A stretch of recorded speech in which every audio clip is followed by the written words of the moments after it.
computer. Okay.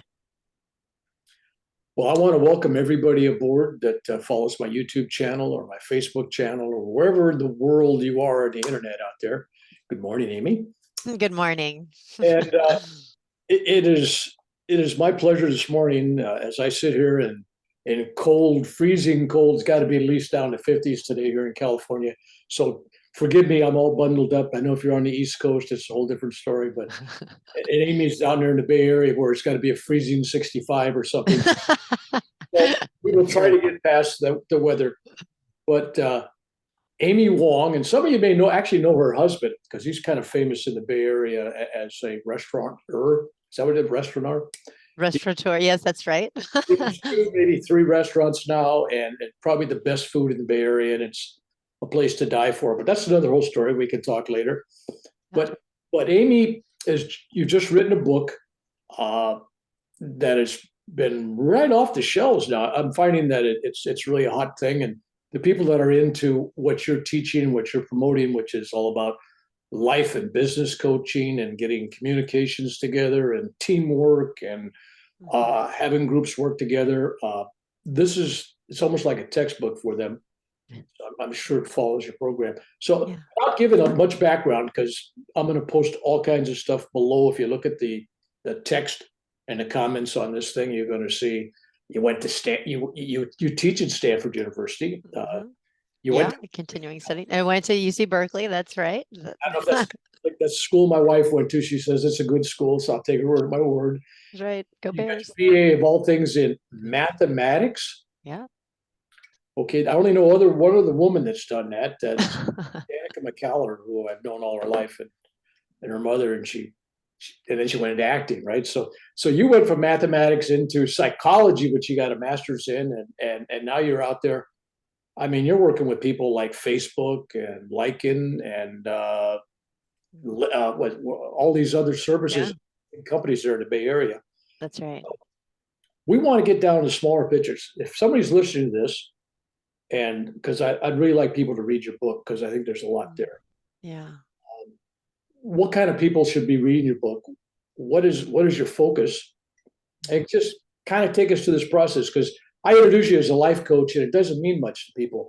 Right. Business know what I'm talking about because life coach is more than just developing individuals. It actually develops teamwork and a focus on their product and their services and everything else. But on a personal level, it's changed lives, like you know.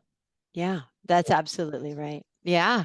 And so, gosh, so much to answer in that question. And again, thanks for having me. I'm just tickled to be here with you. This is good. It's so much fun. I always love chatting with you. Yeah. I guess I'll work backwards. So my book, right here, Living on Purpose. This book, 5 Deliberate Choices to Realize Fulfillment and Joy, really is the product of over a decade of hundreds, I mean, really thousands of conversations that I have had from starting in 2010 was really when I kind of started getting coaching off the ground, founded Always on Purpose, my company, in 2011. And so here we are. But I've been doing this nonstop. And it truly, I feel like I live a miracle every day. Where I'm really blessed is that I have had the absolute privilege and fortune to partner with so many different individuals from all walks of life. And whether that's, recent college grads, I mean, I haven't worked with teenagers, but college grads, interns, single moms, lawyers, doctors, scientists.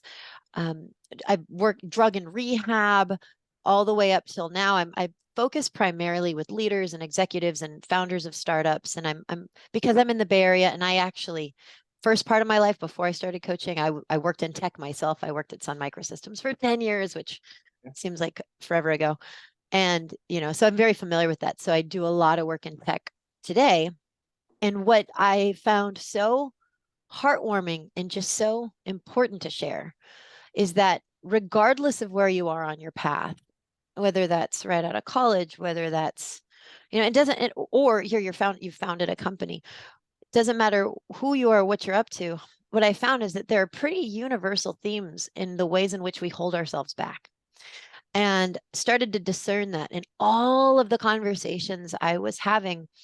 And because of the way my brain works, I love research. I love all things science. And so really dove into the research behind a lot of the neuroscience and the psychology that really underpins a lot of the stuff that we do that really sabotages us, that holds us back. And so as I'm doing that research and I'm really following my inspiration, so I anticipate we're going to have a really fun conversation about inspiration.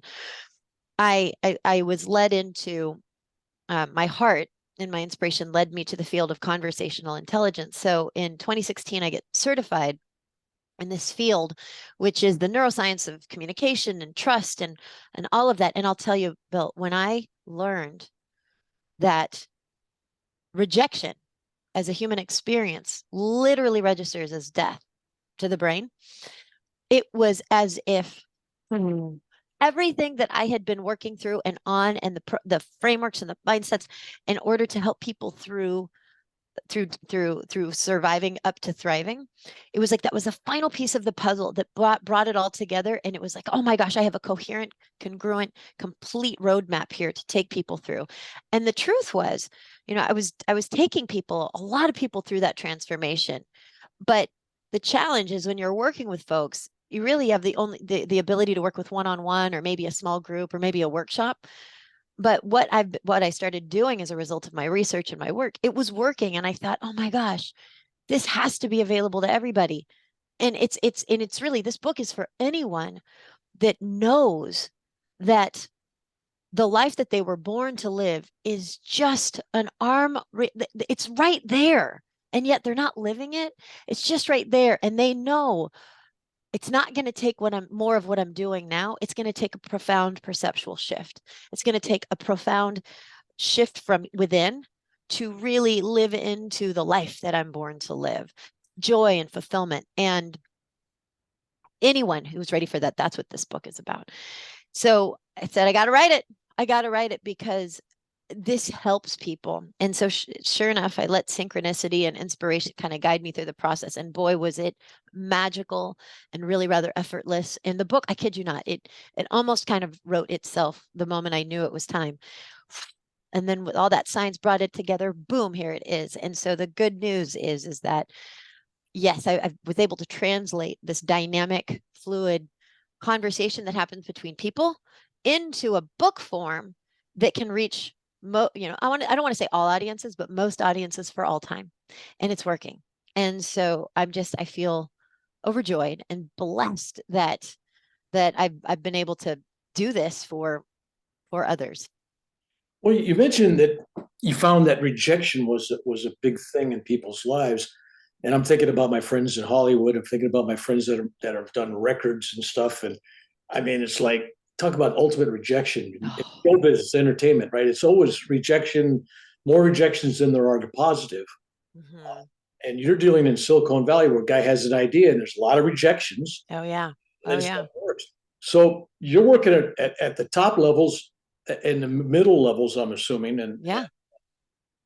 Where are you getting your resistance from? Is it the top that you're getting it from, or is it the people at the bottom that don't believe and don't buy in? Or is it both? And what do you mean by resistance? Like resistance to the work, or resistance to your message? It's how do you overcome this resistance? Because some people, I mean, I give workshops, and you give workshops, and they say they want to really improve. They say they really want to change. Yeah. You're giving them a blueprint if they just shut down their mind, and stop intellectualizing it, and take the fence down, open the gate. Yeah. Yeah. Get it. I don't know if you get that kind of stuff in Silicon Valley. Yeah. Well, it's interesting. I feel really fortunate in that the people that want to do this work find me. And I'm not put into situations where I'm forced to coach individuals that aren't coachable. And I'll be very clear with an individual. I'm like, I don't think you're ready for this. We're just not a good fit, right? Because what the journey I'm going to take you on, you have to be willing and ready for that. And is everybody willing and ready for transformation? No. And so I honor that. And so fortunately, I don't have to bump up against that really at all. And I have witnessed when it is present, it's always due to fear. It's always due to the grip of survival mechanisms that we have developed in order to stay safe. And guess what? It stays safe from rejection. At the end of the day, all of us are doing everything we can to gain acceptance, approval, belonging, and to feel like we're important, and so that people know, oh, hey, I'm providing value here, so I'm good to have around. And it's fascinating the ways in which we develop these defense mechanisms to stay safe. And so if I do bump up against someone that isn't wanting or ready for this, I honor that and bless them, because who's to say this is their path and this is time? It's okay. And I'm going to 100% guarantee it's due to the rigidity that comes from fear, right? Not having an open mind to possibility is simply a protection from pain, a potential pain. And so, and that's okay. Everybody's on their own path. Fear is, that word comes up often for people that work with people. And you and I both know fear is sometimes, I hear the executives, because I work with some of the kind of people you do as well. And it's like, I have no fear. Yeah, well, they speak, they speak brave. They got this macho thing. Even if they're a woman, they got this thing. They're an A person. They're out there, A personality. But I'm finding almost everybody has a level of fear. Yeah. I don't care if it's fear of rejection, fear of failure. Mhm. I've even seen fear of success, like, Oh, yeah. and I don't understand that one at all. Yeah. Yeah. Yeah. Well, all of it, you're absolutely right. And to me, I see the web of it, and I see how it all totally connects. It all just absolutely connects. And um, wherever we develop habits that don't serve us, whenever, we are acting in ways in which our impact isn't congruent with our intention, if we are, any form of self-sabotage, it's any form of rigidity or resistance, that's all due to fear, all due to fear. And I like to always kind of bring it down to its lowest common denominator, and that's just me. It's the math person, it's the math major in me, the mathematician in me, right? But it's, the way I on this just very, very basic, beautiful human level, when I look at the human condition, when we're born, we are born neurologically underdeveloped. We're born survival brain dominant. The most brilliant part of our brain, the prefrontal cortex, that doesn't start developing until adolescence, not fully formed until your mid-20s, right? So that's fine. But when you kind of look at the development of a human and how humans have to really interact and operate and live together, really what's going on is that we're hardwired from the start to know that rejection truly is death. Because if you're born as an infant, your brain knows, okay, got to keep you alive. You're totally neurologically underdeveloped and completely helpless without any assistance. So therefore, we got to get mom and dad to buy in. So death isn't lack of food, water, shelter. Death is rejection. And so that wiring exists in all of us from the moment we were born to the day that we die. And we learn and adapt with, and we mold and shape around the sphere to manage it. But honestly, you mentioned fear of failure. I mean, if you really look at that, it's like, why would we be afraid of failure? Well, if we fail, we're going to be seen unfavorably. If we're seen unfavorably, oh, I'm not going to be included. That's rejection. Ouch.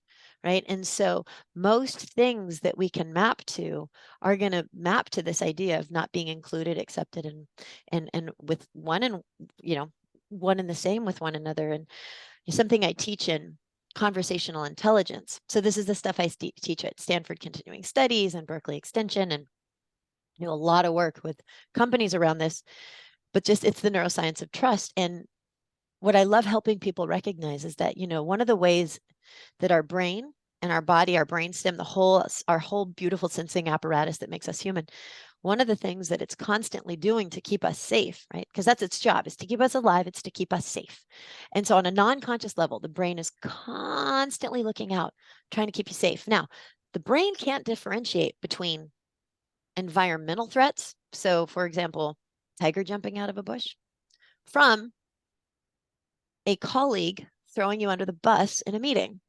right? Or snide comments from a boss in front of others, right? So to the brain, these threats are the same. And the brain's doing everything it can to protect you from that. Because remember, rejection is death, tigers are death. So they got to keep you safe.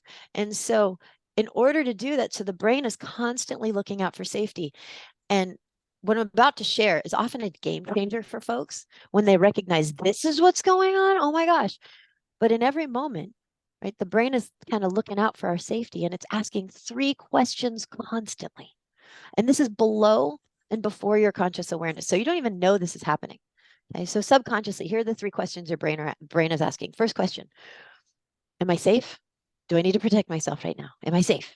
Do I need to protect myself? Now, not just from people with sharp knives and, things like that. It's actually our image, protecting our image and our status and our reputation. It's like, am I safe right now? So that's the first question that's constantly running. The second one is, do I belong? Do I fit in? Do I belong? Do I fit in? Am I a part of a we? Right? Because that is survival to a human. We need to be in community with one another to survive. We learned that as tribal people and cave people, right? So that's very real all the time. Do I belong? And then the third one, and this is the kicker for a lot of couples when they realize, oh, that's what's going on. The third one is, am I being seen? Am I being acknowledged? Am I being valued for the I that contributes to the we? And so all of those 3 are running all the time. And I share this because once you recognize that that's what's happening for you, you're like, oh, that's why I get triggered or not in certain situations. Because if any one of these toggles to no, we get triggered, right?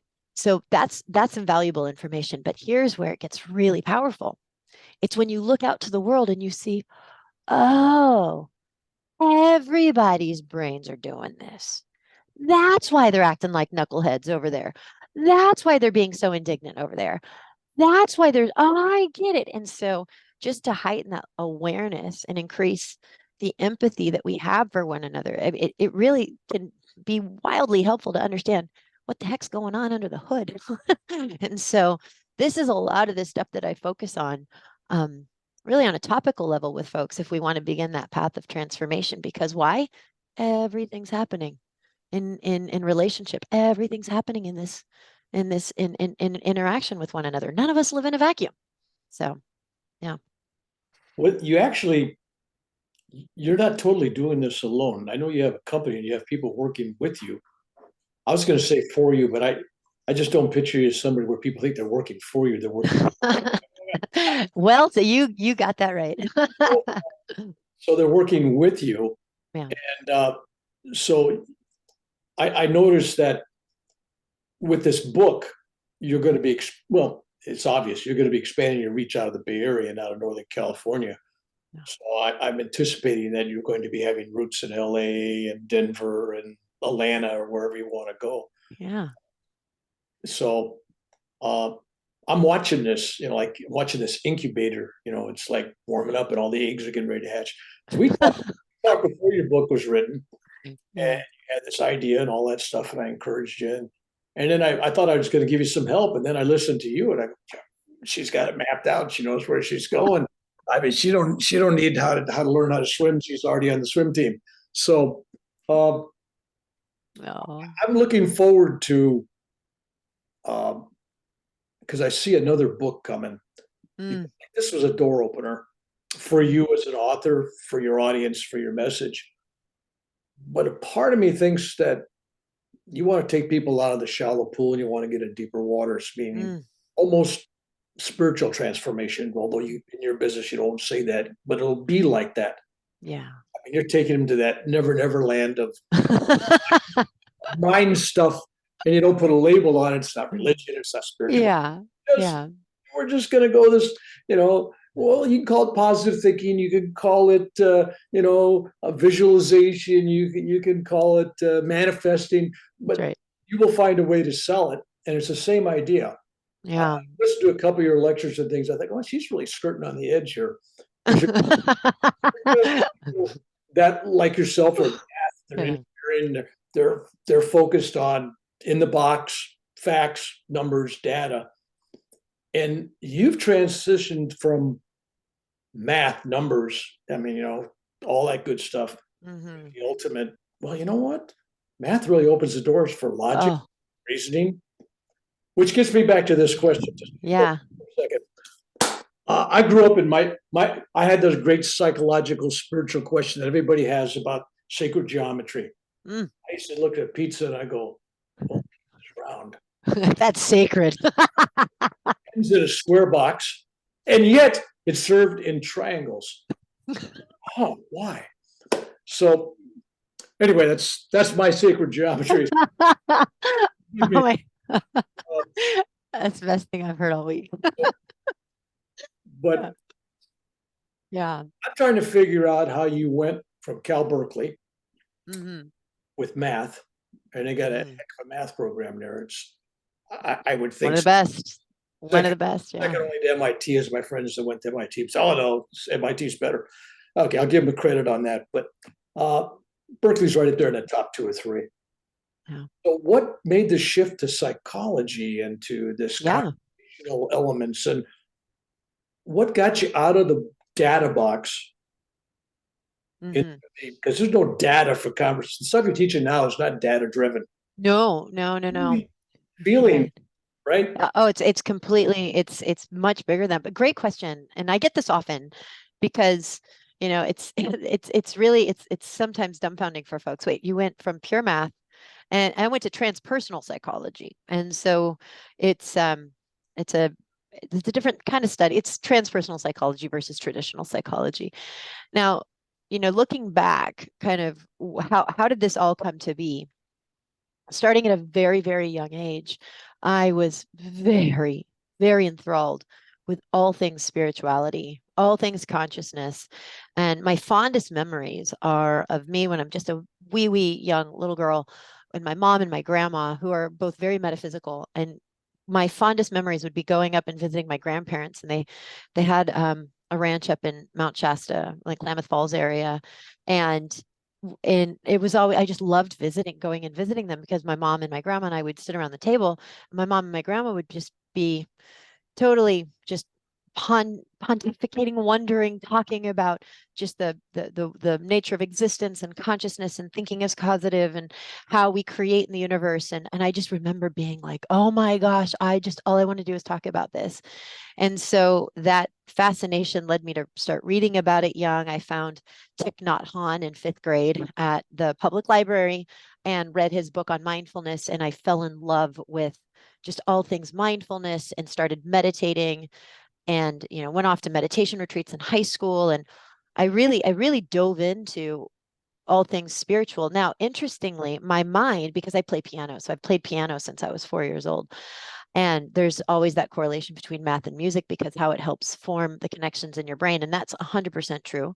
And so I fell in love with math, recognizing that it's not the data and the calculations that enthrall me. I really got early on, this is a language that understands that really understands, and it describes the nature of our universe in an objective way, in a very purely clear, objective way. And I got so excited as I kind of traveled down that path of math, recognizing that, my gosh, this is a search for truth. And this is a way in which we can describe and comprehend and really take a look at a lot of what the heck this is going on, and look at seemingly disparate data sets and patterns and abstract just information and data, and to be able to make sense of it, discern it, find patterns and meaning, and then to say, do QED, here's what we're dealing with, to really take so much, make sense of it, and here's what we're dealing with. And that just lit me up. And so I didn't know it back then, but I truly was on a spiritual path, trying to understand and discern amongst reality to make sense of it. Now, ended up in tech and was thriving by all means. I had an amazing job. I was rising the ladder. I got married to the most amazing man, and life is wonderful. And yet I was happy, but I wasn't, I couldn't quite put my finger on what's missing, because nothing was really missing. But it wasn't until I had my first child, Aiden, who's now 14, that it really hit me. And if spirit, you name it, came through and said, Amy, you are not fully living into who you really are. You are not fully attending to all of you. And it became so obvious because here I've got this beautiful baby boy staring back at me. And now that I have to ask myself, do I go back to work? Okay. Do I go back to work? And nothing's going to force you to check your priorities until you have something significant like a child now that is your own child. And I realized, oh my gosh, do I go back to that's not my calling. And so, but so then if it's not my calling, why would I take my time away from this precious baby boy to go do that that isn't my calling? And so fortunately, I had the ability to really say, well, do I do this? Do I not? Do I do something else? I don't know. But it really got to the point where I started to have a bit of a breakdown around this because everything leading up to this point, I had trained myself that I was the product. My identity really was my accomplishments. It was my success. That's how I conditioned. Most of us do. And it has to do with the educational system. It has to do with the ways in which we've learned how to parent because our parents parented us this way. But I got to this place where I'm like, oh my gosh, if I don't go back to work, then that's who I am. Then who am I? The whole ground just completely came out from under me. And it was kind of like a dark night of the soul. And it's interesting because I look back and it's like, gosh, it doesn't sound like that big of a deal, but oh my gosh, for any woman or mother that goes through the process of having a child and having to really like, oh my gosh, who the heck am I? It is massively disorienting. It can be disorienting for dads too. But in that moment of true, and it felt dark. Um, I very clearly, I remember so vividly. It was after I had told my boss that I wasn't going to come back. So I did make the decision, you know what? I've got to really commit to myself here. And if I know that this is not my calling, even though I have no idea who I am and what I'm supposed to do in the world, I've got to just honor this. So I told my boss I'm not coming back. And that was so hard, but the right thing to do. And I'm in my closet after I'd gotten home from coming home from Sun Microsystems and I'm changing. And all of a sudden I had this impulse to do something I've never done before in my life. And I throw my hands to the side and I look up to the ceiling. Now, mind you, I'm in my closet. And I say, I give up. You show me the way. And here's the thing though, like I don't pray in this way. I don't talk to God in this sort of sense. I mean, I've definitely have a relationship to a higher power, but I just don't, it's just not in me. I just don't do things like that. I don't even know where that came from, but all I can all I can really reckon is that was a moment of true surrender because immediately it was answered. And this was very, very, very powerful. The moment I did that, then all of a sudden it was like I felt this electric pulse go through my head and I heard immediately, and here was the answer. Amy, you're going about it all wrong. It's not about figuring it out. It's about feeling it out.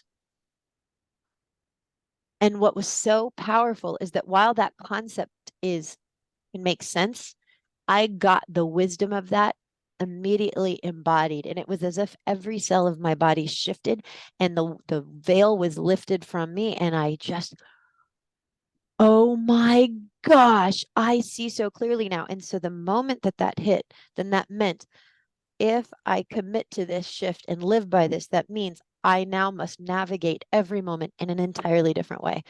And so I went from strategizing, figuring it out. Does this make sense? Is this the right thing? Because I'm trying to get somewhere I don't even realize I'm trying to get to, but it's what people tell me I got to go to because you got to be successful, make money, and all this stuff, right? If it's not that, then what is it? Well, and it's a moment by moment navigation of what feels heart opening versus constrictive, what feels like relief, what feels like it's coming from here versus this really good idea, what feels awesome versus what sounds right. And so it's very subtle, but it's very powerful and very significant in its difference. And the moment I decided that, yeah, I've got to take this on, whoa, is that scary? Because if you've been trained to figure it out and you're doing the right thing and what you should be doing, and then to do something that now your heart says, it's going to, I mean, because your heart's going to guide you in ways that you can't predict. And, oftentimes it's illogical. Oftentimes it's like, what? this, huh? And so I'm like, okay, you know what? I'm going to trust it. I'm going to trust it. Let's see what happens. And so very quickly, what happened was my heart said, all right, screw all that stuff that you should be doing. What do you want to be doing?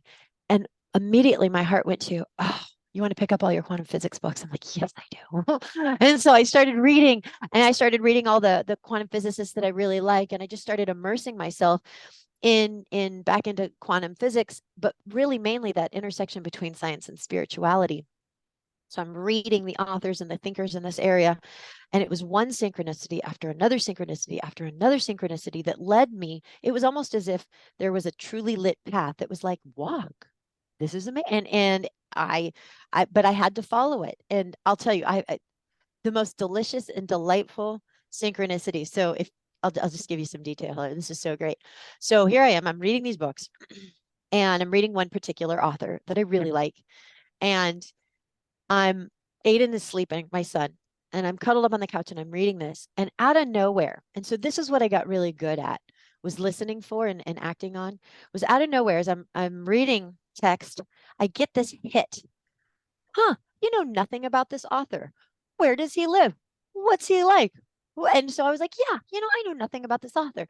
So I literally stop mid sentence, pull out my laptop, and I look him up. And I'm like, oh, of course, he lives in Cambridge and in Massachusetts. Oh, events page. And so I'm going through the events, and I kid you not, that night he was speaking literally a couple blocks down the street. I live in San Francisco. He lives in Cambridge, and he's speaking down the street, a couple of blocks away at the Unitarian Church. And I'm like, oh my God, get out, get out. And I'm like, this is the magic of listening. And so I couldn't make it that night, but I was tickled the the confirmation. And what I saw like a month later, he's speaking at the Science and Non-Duality Conference. And there it went. It was like that, that feeling. And I'm like, what's that? So then I look that up, and I'm like, I've got to go to this. I don't know what it is. I don't even know if I'm supposed to go. Am I the audience? I'm not sure, but I got to go. And so it was one thing after another. And it was following that, even though it didn't make sense, and so that it was the shortest path, the path of least resistance to the path of most abundance. And it was very quickly that I learned of the field of transpersonal psychology. Never heard of it before in my life, but it was at the conference that it kept popping up. And again, that feeling, what's that? What's that? And so I followed it, and I'm like, that's it. I know I have to study this. And I'll tell you, Bill, a couple things. My heart knew, like, you got to do this. And so when I shared that with my husband, he was like, what are you gonna do with that? I'm like, I don't know.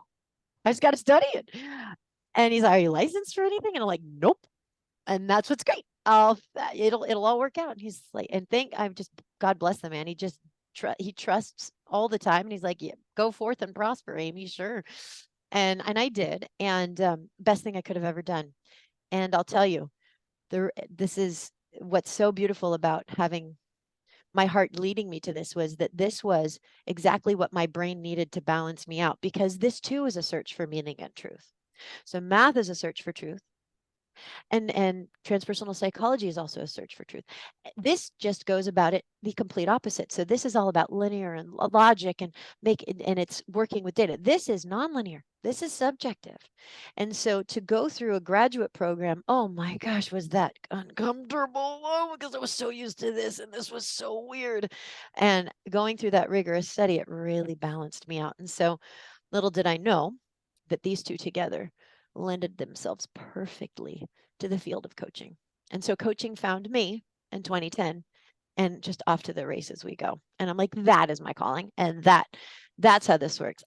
And so what I teach people is very much the essence and the mechanisms of what I'm talking about here. Because yeah, while it might sound super spiritual, and it is, it doesn't have to be. It's just a way of listening in a different way, honoring your impulses in a different way, listening to information, and really it's coming to in alignment with yourself.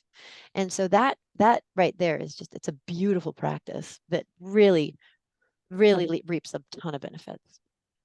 So you're telling people to overcome their fears, and I'm looking at that, and fear had to be fear of the unknown. What's the next step? I mean, when you're leaving your job and telling your boss where it's going, that was not just pivotal. That was really, you could have been jumping off a ledge that you couldn't have got Yeah. back again, right?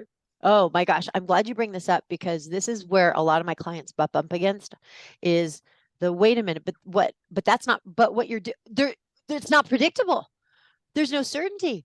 Like, how do you know you're going to land on your feet? And so I'm really glad you bring this up because I don't know if I make this as overt as I need to, but the truth is I had to take on a whole new, and I want to say it's beyond a belief. I had to claim a knowing of a universal truth that it's going to work out. It's going to work out. And my job is to not know what the answer is, but my job is to trust that whatever comes to fruition is going to be the absolute highest in my highest good for myself and for all. And to really, so that's faith. I really had to lean on that, to call that in and to own it. And and I think that's kind of the big hang up for folks is because that's not a practice that we really we teach, we celebrate, is to have faith in that things are going to work out.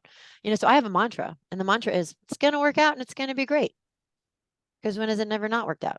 And when has it never not been great? So I think right now, well, I think this time is going to be the time that it all falls apart. No. And so it's faith. You have to decide that it's going to work out. Now, does that mean it's going to be easy? No. Does that mean it's going to feel good all the time? Hell no. Right? I mean, no one ever said feeling good is an indicator of progress, right? And so we need all of it, but it's recognizing that all of the experiences that come forth are always in service to our health and our highest good and our wholeness and to growth. And if you can accept that, celebrate that, then you're golden.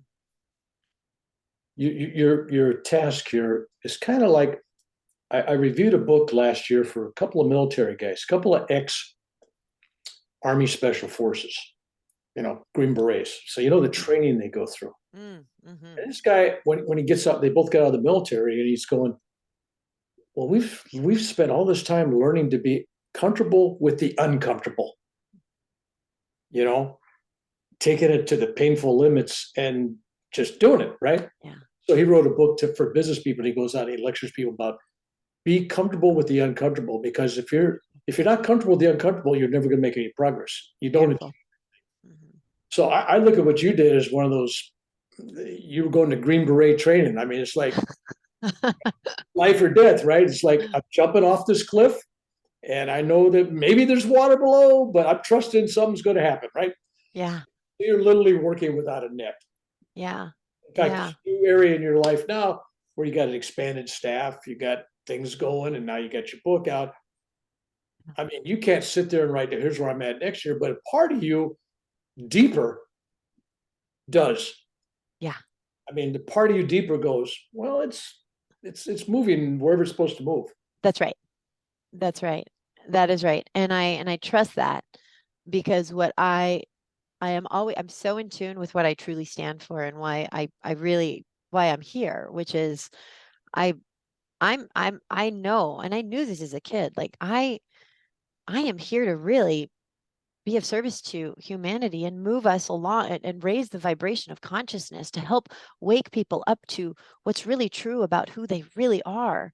Self-love. I mean, gosh, self-love it's such a cliche, but what it comes down to, I mean, that the relationship we have with ourselves is fundamental and primary, because that relationship we have with ourselves completely dictates every aspect of our reality. Why? Because the relationship we have with ourselves forms the primary lens through which we look out to the world that gives it color, meaning, and of which we now experience and interpret. So we think the world out there is objective, but it's not. It's what we perceive is due to the relationship that we have with ourselves. And so I know that that's why I'm here. And so I rest, I'm like, that's it. And I'm clear about that. And if I'm really clear about that, and I am clear about what I want to feel. So in the lesson I learned back when I, had that breakthrough moment, was to feel it out. And so what does that mean for me as a practice?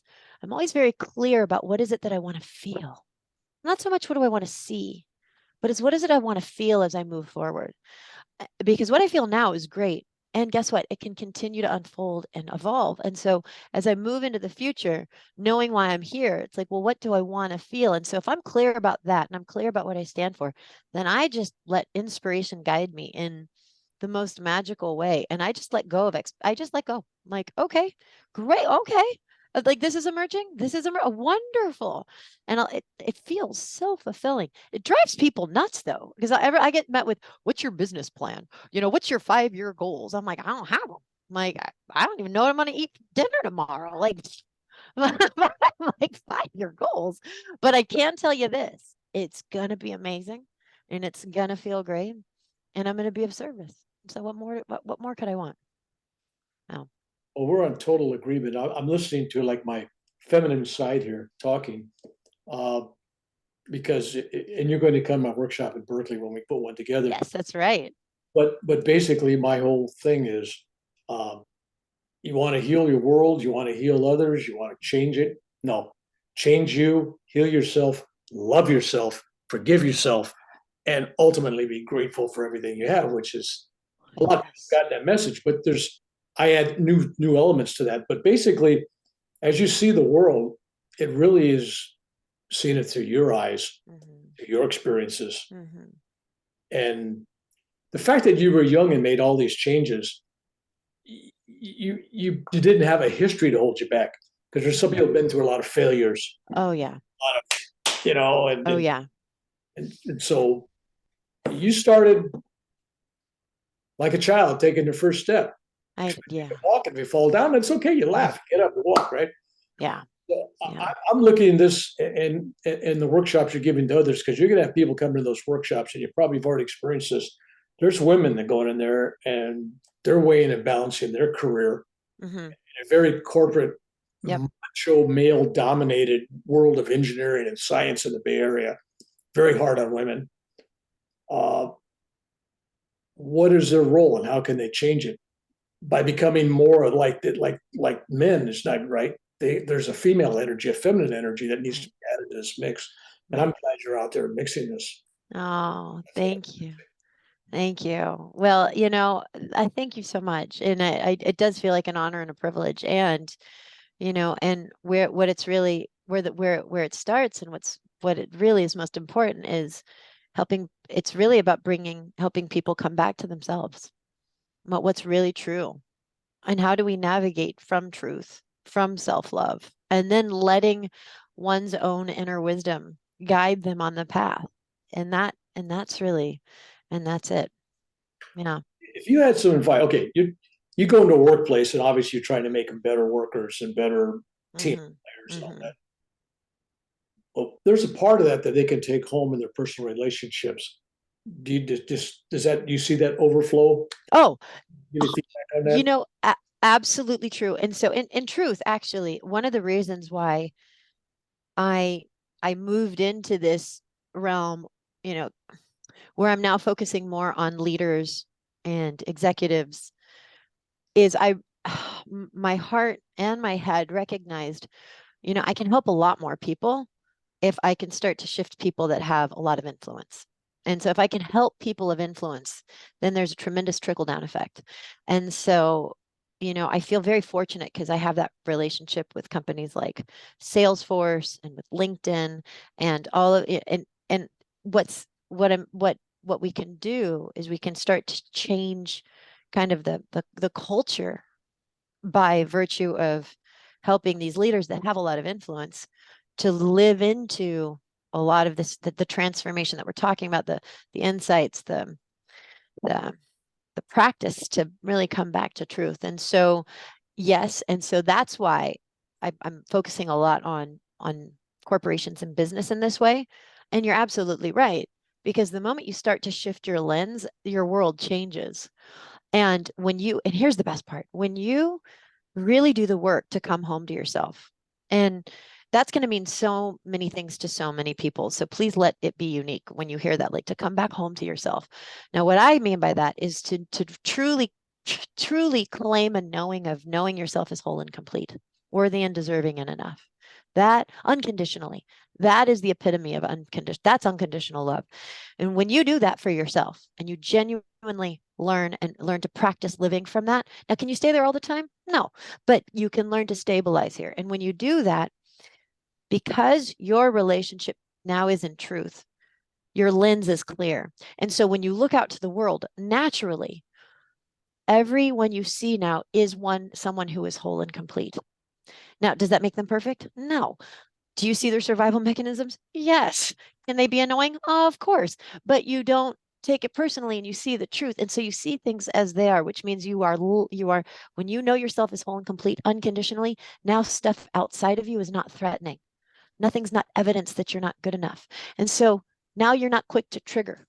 Now you see things clearly. And what does that mean for your relationships? When you go back home, you've got an open heart because your heart is open to yourself. And so it can be open to others. And you see things clearly. You see, this is someone of wholeness and completeness and love. And yeah. And so we start to relate to those in our life very differently. And in truth, it's really everyone around us. See, that's the difference between people go into business to make money. And then there's people that use business as a way to communicate change and love. Well said. Yeah. If you're paid for that, blessings. And if you create jobs, blessings, because the world's a better place, either case. But changing hearts and changing minds, I think it's got to both go together. But if you open one or the other, you're going to open both doors eventually. That's where I'm trying to get people. If you look at my videos and stuff, I always talk about if you want to change the world, change yourself, blah blah blah, etc. But I really mean that. Yeah. You go out there and you talk about just looking for the leadership now, because I think a lot of us at a certain level are looking. You know what? I can't talk to 1 million people every day and move that many people, but I can train 100 people that can talk to a couple hundred people, and et cetera. It just multiplies out. So I like that premise on your part, because that's a good way to think. You go to the top. These are the leaders. They will change. So that makes your work stronger, more powerful. So instead of being a little 15 amp battery, you're this, dynamo, right? Because you're connected with all these people. Yeah. It's about 6 degrees of separation, right? Well, no, actually, when you're doing stuff like this, that really is 6 degrees separation from everybody. We're all kind of connected. Mm-hmm. It's very surprising. You go someplace, you meet somebody, and it always amazes me. No matter where I go, I meet somebody that knows somebody I know.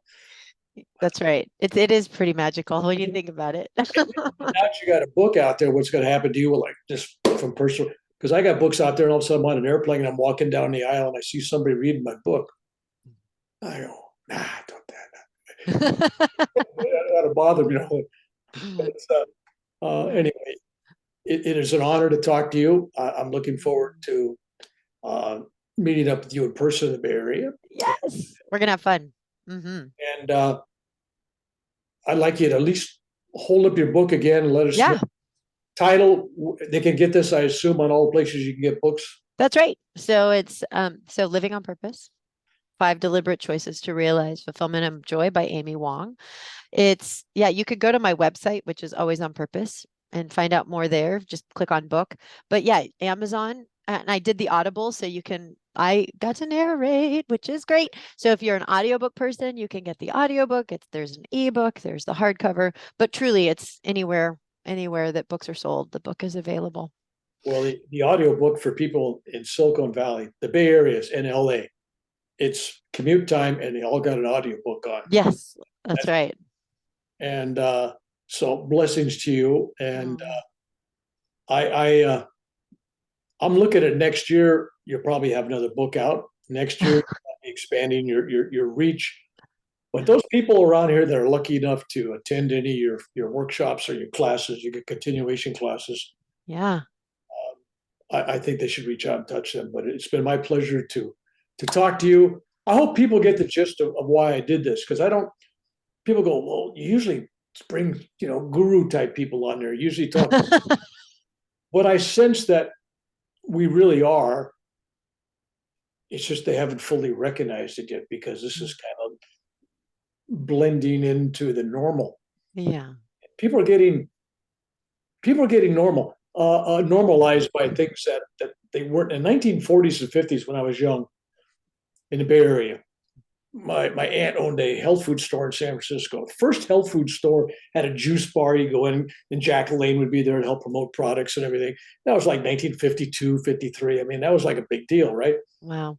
Mentioned karma, they didn't know what you were talking about. If Kundalini energy, they looked at you, what? So, but now our vocabulary in the West, in America, you don't have to explain things like that. It's like not a strange concept. So it's kind of seeped into business and Mhm. it's seeped into our lives. And there's people like you now that are out there nurturing the seeds that have been planted by our ancient, meaning 20, 30, 40, 50.